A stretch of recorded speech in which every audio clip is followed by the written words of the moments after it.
Hello guys! Magandang hapon sa inyong lahat. I am Chin Rodriguez, mamasagas siya ng Faith Roso at Arder. So ngayong hapon na to, tingnan natin ano kayong sabihin ng ating mga gabay. So this is a monthly gabay. A monthly gabay for the month of August 2026 for the sign of Gemini. So Gemini, welcome to my channel. Ano kayong messages, advices ng spirit guides ang ating masasaga for today's video? Kanino kayang energy or kaganapan sa buhay ng mga Gemini ang ating mga hagilap. So guys, this reading is a general reading lamang nila at makaka-resonate. Kunin lang ang makaka-relate sa inyo. And comment down below kung kaninong energy ang ating nasaga. Because don't forget to like and subscribe my channel and hit notification bell for more videos update. Maraming salamat sa mga walang sawang pag-support sa aking channel. Lalo-lalo nang dirigi-skip ng ads away pagpalain kayo. Nang Diyos at may kapal siksik-liglig nag-uumapaw na biyayang manambalik sa inyo. So let's see what is the messages, advices na ng ating spirit na para sa ating mga kapatid dyan na Gemini. Let's see and watch this.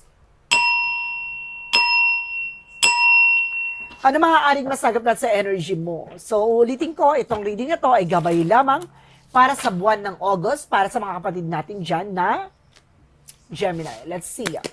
Angels, please give me information po.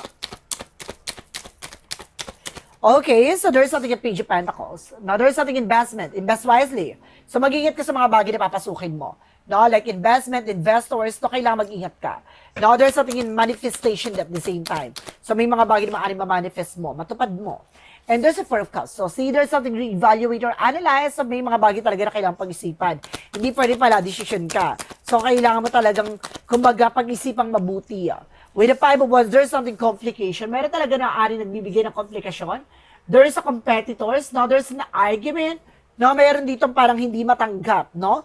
Ano man yung bagay na hawak-hawak mo or bagay na meron ka, no, merong naiinggit talaga na parang hindi niya matanggap na nasasapawan na siya. Alright? There's something the moon card, revelation. Marami kang bagay na maaaring ma-reveal. Or there's something a dream coming true. Matutupad mo yung mga pangarap mo. With the other side, there's something the moon card for revelation. Maraming bagay na maaaring magbibigay ng kaliwanagan sa situations mo.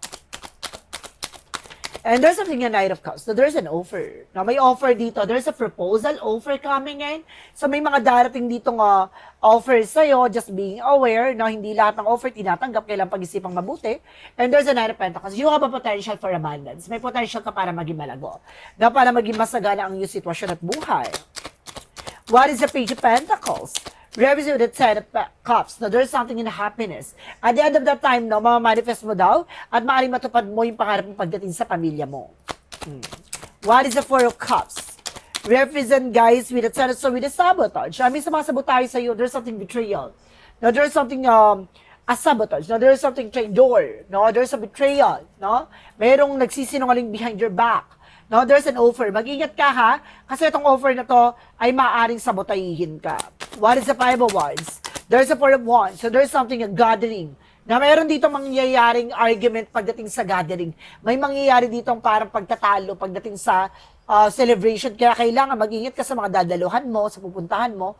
No, or maaaring mayroon dito na magkaroon ng complications na pagdating sa mga event, no, sa celebration. Mag-ingat lang no, sa mga pupuntahan nyo. No, kasi mayroon ako nasisense dyan na parang argument, na pagtatalo or pag-aaway. No? What is the Moon card? Oh, the Moon card represents with the High Priestess, may hidden agenda.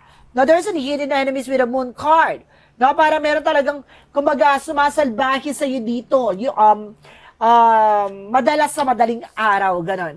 Nakakaramdam ka ng parang, kumbaga, nahihirapan ka matulog or maaring nakakaramdam ka dito ng pagkabalisa, no? Para may nakasubaybay sa'yo dito. No? There's an elements. May nasisense ako elements.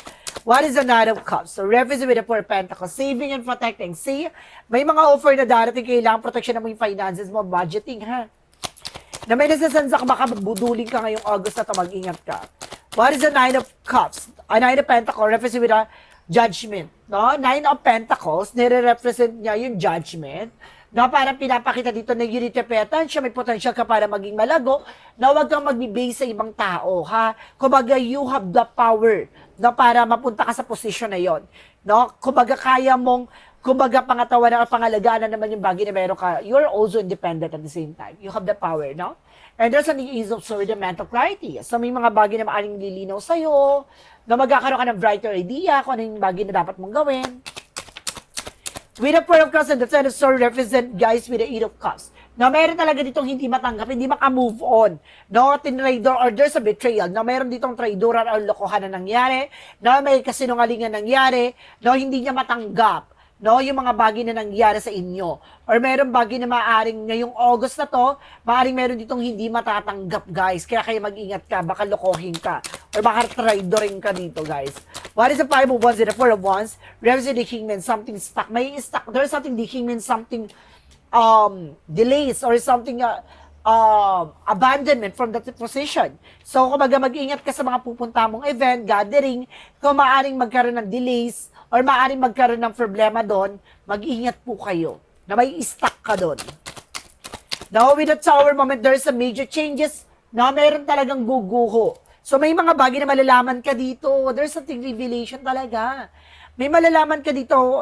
May mystery sa likod eh. Marami kang bagay na matutuklasan dito, guys, about sa trader. There's something fishy. No, there's something malansang isda na aling aso. Ibig sabihin, marami kang malalaman. No? Kaya kailangan pag-ingatan mo, baka maloko ka.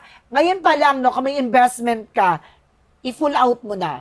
No, wag kang, kumbaga, wag mong hayaan na dumating yung araw na malaki pa yung ilabas mo dyan. Mag-ingat ka. No, yun eh. May nasasense ako eh. No, there's something a business. Sabi ko na nga ba, there's a collaboration. Kaya may judgment dito. There's something a wake-up call. You have a potential for abundance. May potential ka para maging malago. Mag-ingat ka. No, mabubudol ka dito for something investment. No, mag-ingat ka sa mga papasukin mo about sa investment. Ngayong August na to, huwag ka papasok sa isang investment. Or kumbaga, kung may investment ka, kapag nakakaramdam ka na ng something kakaiba, i-full out mo na as soon as possible. Magkakaroon kasi ng problema doon. Mag-ingat ka. For the outcome, represent with the Four of Swords, something rest. So, kailangan mo talaga na sapat din na pahinga. Maaaring nag-o-offer, patig ka. Now, what is the additional messages? And there's a Seven of Cups. By confusion, sabi ko na nga ba, magulo ang situation mo ngayon. Sa ngayon ha, maaaring may lalabas na mga traitor at kung maaaring mag-betray sa'yo, mag-ingat ka talaga. With the Six of Pentacles, see, there's a giving and receiving. So, meron about dito sa parang, kumbaga, nakita mo yun, there's a legal matter na may hawak na justice about sa balance. Ito, scale. No, timbangan yan. Na maaaring meron ditong kailangan mong timbangin. No, dahil about sa, may maiipit dito talaga dito. No, may maiipit or maiipit yung pera mo. Mag-ingat ka sa mga papasukin nyo, guys.